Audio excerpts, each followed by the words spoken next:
Bagay na kinikimkim, tinatago, pero alam naman natin na kapag yan ay patuloy na tinago at kinikimkim, masakit sa dibdib, 'di ba? So, dapat ay i-splok na yan, 'di ba? Pero I do feel like na hindi mo yan energy because I'm sensing a different vibe from this energy. It could be someone connecting sa inyo heavily, but let's all find out. Okay, pero yun nga yun 'di ba kapagka meron kang parang kinikimkim, dinidibdib 'di ba, naku, hindi maganda yan 'di ba? Kasi hindi yan madadaan sa dighay. Kailangan talaga yan ay ilabas, no? So alamin nga natin sino ba yan. Let us see what do we have here for you. Guys, just take only what resonates, alright? So, tingnan natin.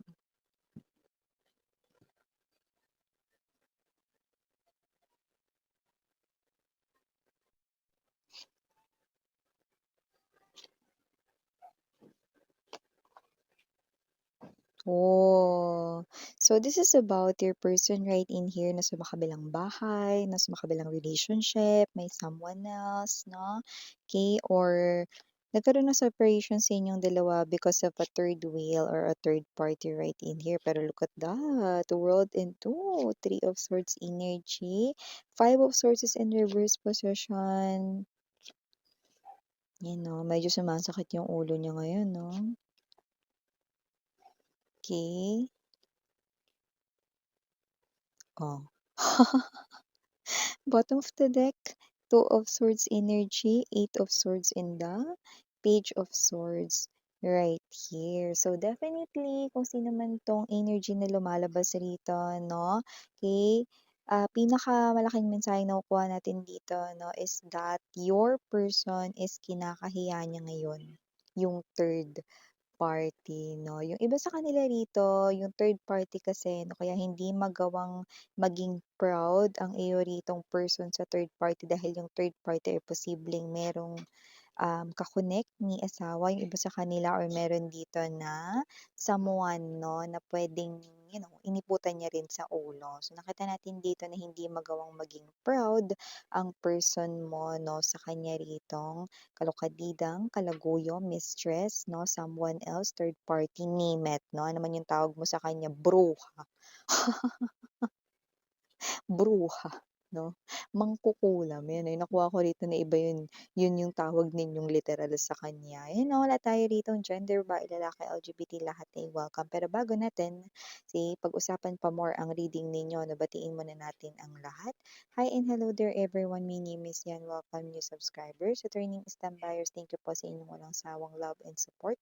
At kung hindi niyo pa alam, meron po tayong main channel, ang The High Priestess, ang link niyan down below sa ating description box. No, so if interested, i-click lamang yung link na yan para mapunta po kayo dun at araw-araw ay nag-upload din tayo ng collective readings for all signs there, okay?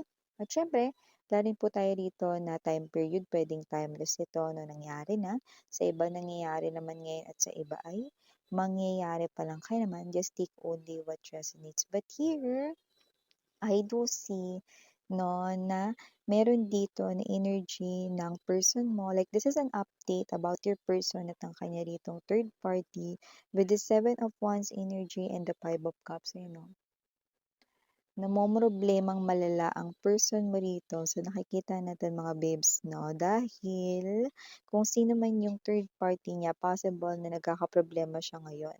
Puwedeng meron din ditong isang, situation kung saan yung third party ay posibleng merong ka-connect na iba, okey? Pero yung iba puwedeng meron talaga siyang asawa, meron talaga siya rito 'no, na someone else, yung nakita natin dito. Yeah, yung third party ay may third party rin. So ano na, party-party, kaya nakikita natin dito kung sino man. Okay, itong person mo puwedeng may ka-connect na ang kanya ritong third party, pero puwede rin naman na kaya hindi niya magawang maipagmalaki itong third party 'no, dahil possible na hindi ito yung energy na alam mo yon 'no, puwede palang ipagmalaki, 'di ba? So, puwedeng nakikita kasi natin dito with this Chariot card energy and there's this Five of Coins, kapagka may bisita 'no, ang person mo, okey, tinataon niya na wala yung third party lalo kung nagsasama sila, tinataon niya na wala yung third party dun pumasok or umalis 'no, para hindi nakakahiya rito 'no, na ipakilala yan 'no. "Bakit miss yan, halimaw ba yung third party, mabaho ba siya, may BO ba siya or may anghit ba?" Walang gano'n na literal 'no, dun sa third party pero may dahilan kung bakit hindi maipakilala ng person mo 'no, sa madla, okey, sa mga katrabaho niya rito or sa kanyang mga kaibigan 'no, ang third party. Ayun 'no, maaaring malaki ang rason at yung iba kinakahiya ang third party, So, parang nare-realize ng person mo na wala sa kalingkingan mo ang third party ngayon. So, nakita ko dito may deception with the Seven of Swords energy 'no, at nakikita ko din dito na, okey, sa loob mismo rin ng trabaho niya 'no, nakikita natin dito na puwedeng siya ay kinakantyawan with the Hangman energy and there's this Eight of Coins 'no, parang gusto niya rito magtrabaho lang ng seryoso 'no or mag-isa pero maaaring siya ay kinakantyawan or kinakausap dito ng mga katabi niya na, "Uy pre, kailan mo papakilala sa'min yung person mo?" Yung tinutukoy ay yung third party 'no, kung sino yung kanya ritong, kasama or kinakasama or karelasyon ngayon, who happens to be the third party pero imbes na yan ay kanyang sagutin, change topic siya. Sasagutin niya 'yan 'no, ng mga ilang segundo like, "Ay palagi kasing busy 'yun, yung trabaho niya kasi gan'tong oras kaya mahirap na matiyempuhan natin 'yun. Kung bibisita kayo sa bahay, naku mahirap na matiyempuhan natin 'yun." Or kung hindi naman sila nagsasama, naku mahirap talaga yung time nun kasi magkaiba yung time ng pasok namin, so hindi ko talaga siya maaaya, yan oh. Gumagawa siya rito ng dahilan tapos sabay change topic. Ayaw niya kasing maburo or ma-corner siya rito lalo 'no, lalo na ngayon naguguluhan pa ang isipan niya rito kasi pumapasok na rin sa kanya rito ang isipan, I'm seeing sunlights. So, pumapasok na rin sa kanya rito 'no, ang mga realizations coming to light 'no, that the third party is no good para sa kanya 'no. Lalo na ang dahilan rin ng nagiging pag-aaway nila ay ang third party ng third party. Nakuha mo? Okay. Or kaya hindi magawang maipakilala ng person mo 'no, yung third party dahil third party nga lang siya kasi yung iba sa inyo puwedeng kasal kayo rito, baka mister niyo 'yan, asawa niyo talagang legal 'no, yung iba sa inyo 'no, or maaring ito yung energy 'no na, okey, yung kuwento is siya yung nagloko 'no, sa inyo. So, ayaw niyang maungkat ano man yung baho ng nakaraan, 'yan 'no. Pero gano'n pa man, ano man 'yun 'no, hindi na talaga mabango yung samahan nila ng third party. Dati kasi ano, eh, 'no, kasing bango pa ng ano, Fabcon. Fabric conditioner 'no, ang kanila ritong samahan. Pero ngayon 'no, parang nagbabalak na rin na iwan ng iyong person ang third party ano. Nagbabalak siya ritong 'wag nang magsabi at magpaalam 'no. In other words, nagbabalak siya ritong i-ghost ang third party. Nakakaloka 'no, matapos kanyang i-ghost 'no at, gumawa ng sneaky behaviors, tumakas 'no, para magkita sila dati. Ngayon naman gusto niya namang i-ghost itong dahilan kung bakit kayo naghiwalay, 'di ba? Ano ba talaga? So, nakikita natin dito 'no, na parang problemado ang person mo. So, imbes na makapag-focus siya sa trabaho niya or negosyo niya rito 'no, or could be both, hindi niya magawang mag-focus. Dahil, possible na nagkakaroon na nga siya rito ng challenge or struggle sa kanyang kaperahan. Siguro hindi masyadong maganda yung kitaan, kung negosyo 'yan, yung sales niya medyo hindi gano'n kagandahan 'no, or kung sa trabaho naman puwedeng madalas siya napapagalitan or may pressure sa kanya ritong works or baka marami siya ritong paperworks tambak 'no, puwedeng nadaganan na siya ng paperworks niya or mga dapat niya ritong task na gawin 'no. Tapos dumadagdag pa rito 'no, sa kanya ritong problema yung third party 'no, na talagang sakit sa ulo. So, nakita ko rito na yung person mo na imbes na alam mo yun, kape yung inumin niya 'no, kasi yung iba nagte-take home rito 'no, ng kanila ritong work sa kanilang trabaho 'no, sa bahay nag-uuwi sila rito, imbes na kape ang inumin niya, alak. I'm seeing a lot of liquors right in here, no? Something na alcoholic. So, I do pick up na kung ano man ito, no? Nakikita natin na may alcohol content. So, definitely this person here, no, is pwedeng dinadaan niya sa pag-inom, no, yung problema niya. So, nakikita natin dito, no, na pag may bisita, hindi pinag-uusapan kahit nabo-brought up yung person niya rito, hindi na pag-uusapan yun. Hindi niya hinahayaan na magtagal sa topic na yun, like ilang segundo lang 'no, hindi niya hinahayaan na, kasi wala na siyang masyadong masabi ngayon sa third party, eh. Hindi na puro magaganda yung lumalabas sa bibig niya, actually parang 'pag napag-uusapan yung third party naalibad ba rin siya. Kaya nagcha-change topic siya rito, ayan 'no, sumasakit yung ulo niya rito, ayan 'no. Parang may energy siya rito na parang pinipigil niya yung inis niya, yung visit niya na parang, "Puwede ba 'wag na kayong magtanong sa third party, iba na lang pag-usapan natin dito, ano bang gusto ninyo, pulutan na lang, mag-isip na lang kayo." Ayan 'no.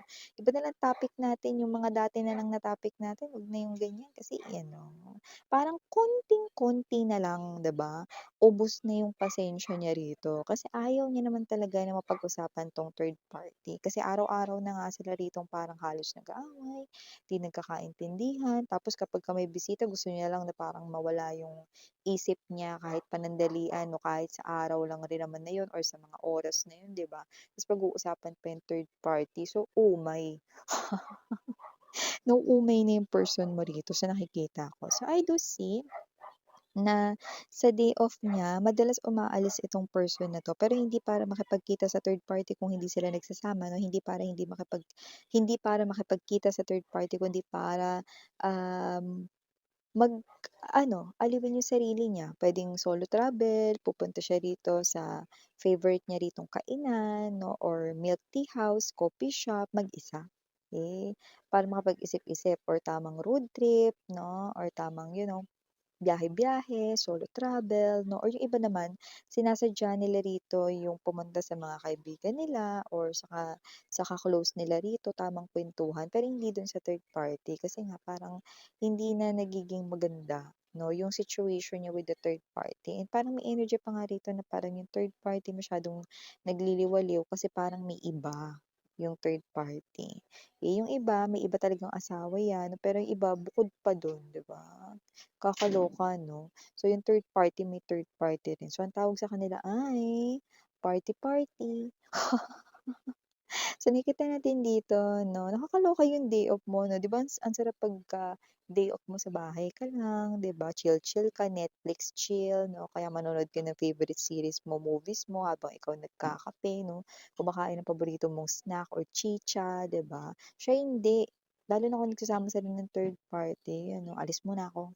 Yan, may tono pa, eh, 'no, 'pag galit pa, 'di ba? So, nakikita natin dito na kung sino man yung person mo parang eto ay dagdag mensahe dun sa nakuha natin na reading nung nakaraan 'no, na bago magpasko maghihiwalay na sila.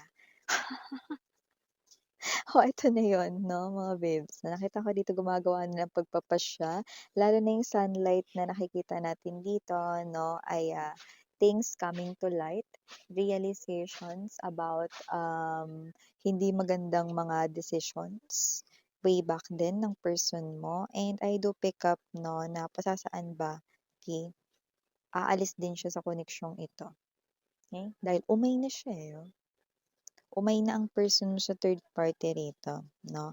And at the same time, kinakahiya niya na rin ito. Lumalabas pa nga dito, 'no, na hindi siya rito alam mo yung gusto niya rito na parang, mag-isip ng parang pera na lang iisipin niya, pero hindi niya pa magawa yun. Hindi siya makapag-focus sa pera rito or sa trabaho rito, 'no?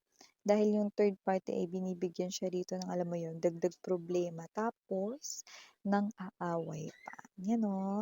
Pagka ganyan naku hiwalayan na, 'di ba? Hindi na dapat pinatatagal pa 'yan. Sulsol yung reader. Yeah, 'di ba? Kasi toxic lang yung energy, 'di ba? Mas maganda na parang magkanya-kanya na lang sila 'no, kung palagi lang rin naman silang nagbabangayan, nag-aawayan, 'di ba? Lalo na yung iba ha, matindi, nagsasama sila rito pero araw-araw 'no, ang almusal ay sigawan, ang hapunan nila ay tampuhan, 'di ba?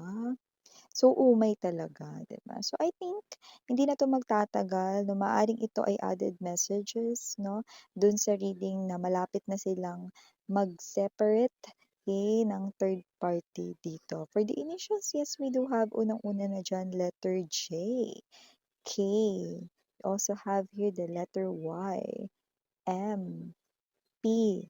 Okay, I don't know if that's number two or letter Z. Just take only what resonates. Okay, moving forward, we've got letter I, letter.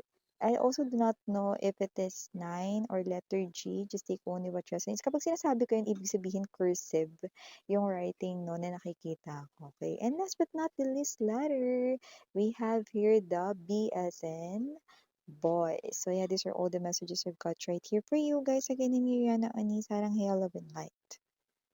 Annyeong.